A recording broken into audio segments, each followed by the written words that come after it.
नमस्कार साथियों, आप देख रहे हैं VP smart class. So friends, आज के इस वीडियो में आपके लिए UP board solution from class 6 environment chapter 10 पर्यावरण असंतुलन मानव हस्तक्षेप का परिणाम, आज इसका हम अभ्यास प्रश्न हल करने वाले हैं। सो फटाफट से वीडियो को स्टार्ट करते हैं। So let start. शुरू करते हैं आज का अभ्यास प्रश्न। अभ्यास प्रश्न में प्रश्न क्रमांक पहला, निम्नलिखित प्रश्नों के उत्तर दीजिए। आज इस अभ्यास प्रश्न में हम समझने वाले हैं कि पाठ 10 के सभी अभ्यास प्रश्नों में प्रश्नोत्तर रिक्त स्थानों में क्या कैसे भरा जाएगा। वीडियो किताब का जल्द ही आने वाला है, क्योंकि आप सब जानते होंगे कि बेसिक शिक्षा परिषद माध्यमिक विद्यालय के एक किताब का कक्षा 6, 7, 8 का अभ्यास प्रश्न हम करवा रहे हैं। तो इसका किताब बहुत मुश्किल से ही मिलता है, तो अभी कुछ दिनों में हम आपको किताब की भी जानकारी दे देंगे। तो अभी हम लोग अभ्यास प्रश्न पे चलते हैं। का प्रश्न देखते हैं क्या है कि पर्यावरणीय संतुलन के दुष्परिणाम लिखिए। पर्यावरणीय असंतुलन के दुष्परिणाम लिखिए। तो लिख दीजिए आप सब क्या कि आंधी, तूफान, अकाल जैसे आपदाएं तथा प्रदूषण आदि सभी प्राकृतिक असंतुलन के दुष्परिणाम हैं। ठीक है, समझ में आया? तो अभी हम चलते हैं ख वाले प्रश्न पे। इस पे ख वाले प्रश्न पे क्या है कि पौधे यानी कि पेड़ पौधे या पौधे पर्यावरण का संतुलन बनाए रखने में किस प्रकार सहायता करते हैं। तो पेड़ पौधे किस प्रकार सहायता करते हैं, तो उत्तर में देख लेते हैं। यहाँ पे है उत्तर, जिसको आप लोग को नहीं पता होगा तो बता दें कि हेडिंग बाय हेडिंग आपको यहाँ पे बताया जा रहा है। जैसे कि पेड़ पौधे पर्यावरण का संतुलन बनाए रखने में महत्वपूर्ण भूमिका निभाते हैं। वे वायु में कार्बन डाइऑक्साइड गैस को अवशोषित कर लेते हैं तथा इसमें ऑक्सीजन गैस छोड़ते हैं। यानी कि पेड़ पौधे जो हैं हमारे लिए महत्वपूर्ण क्यों हैं, या पेड़ पौधे पर्यावरण संतुलन इसलिए बनाए रखते हैं क्योंकि ये कार्बन डाइऑक्साइड को लेते हैं और ऑक्सीजन को छोड़ते हैं। यानी कि अगर पेड़ भी कार्बन डाइऑक्साइड को छोड़ने लगे और ऑक्सीजन के लेने लगे तो पेड़ भी पर्यावरण असंतुलन में आ जाएगा। तो इसी प्रकार हम कार्बन डाइऑक्साइड को छोड़ते हैं और ऑक्सीजन को लेते हैं, तो वही पेड़ ऑक्सीजन को देते हैं और कार्बन डाइऑक्साइड को लेते हैं।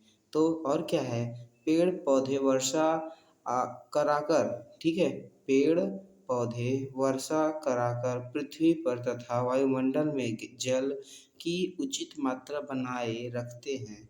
इसके साथ ही वे वायुमंडलीय ताप को भी नियंत्रित करते हैं। ये मिट्टी के कटाव को रोककर उसकी उर्वरा शक्ति को बढ़ाते हैं। समझ में आया?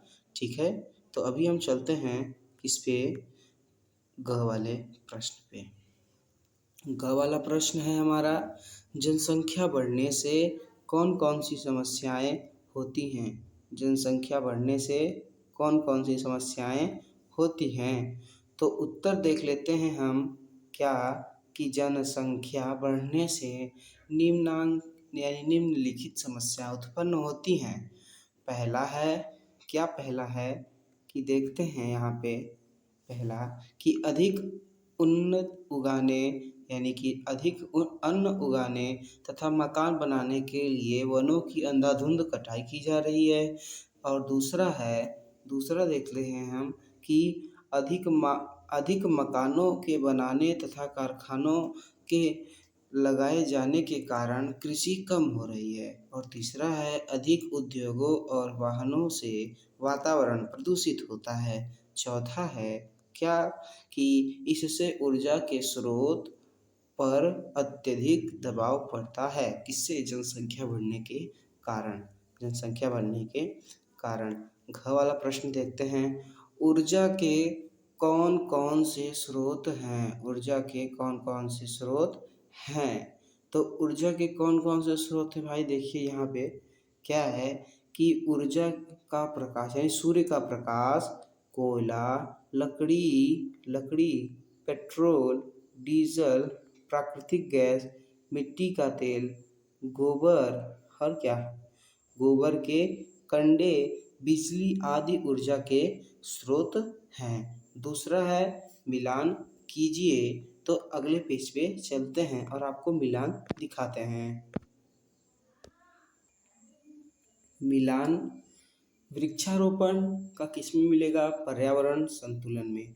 वृक्षारोपण का पर्यावरण संतुलन में, किसमें, पर्यावरण संतुलन में, ठीक है। और यहाँ पे आपको दिखाते हैं हम, जैसे किसी प्रकार से, जैसे यहाँ पे वृक्षारोपण का था ना, वृक्षारोपण का किसमें मिला, इसमें पर्यावरण संतुलन में। और दूसरा जनसंख्या वृद्धि, दूसरा क्या था, जनसंख्या वृद्धि किसमें मिली, इसमें मिली वायु यानी वास स्थान में कमी, वास स्थान में कमी। इसके बाद तीसरी क्या है, जल प्रदूषण किसमें मिली, पेचिश में मिली।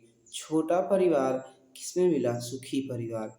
वायु प्रदूषण किसके कारण, यानी वायु प्रदूषण से क्या होगा, तो क्या होगा कि श्वसन संबंधी बीमारी।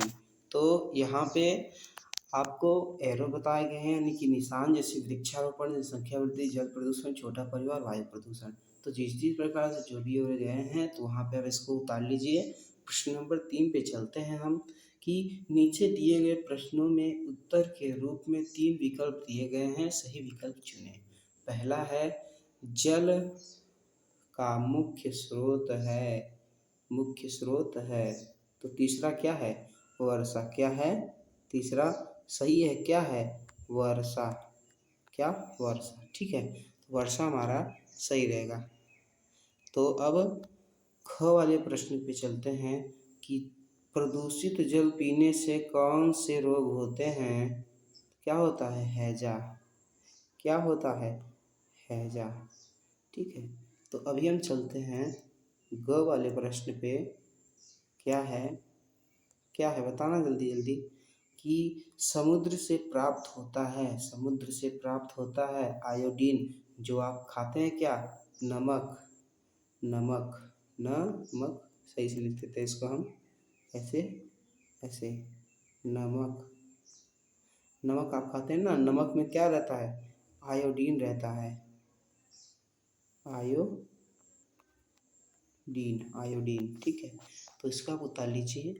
प्रश्न नंबर 4 पे चलते हैं, रिक्त स्थान की पूर्ति करें या रिक्त स्थान को भरें।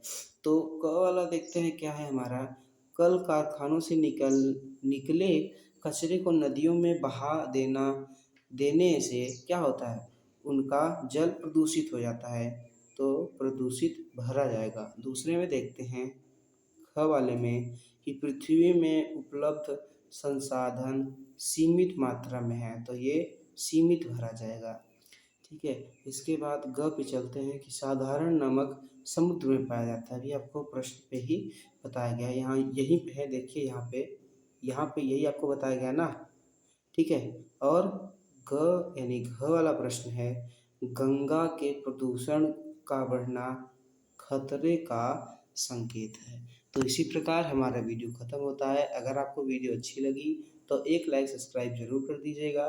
तब तक के लिए जय हिंद, जय भारत।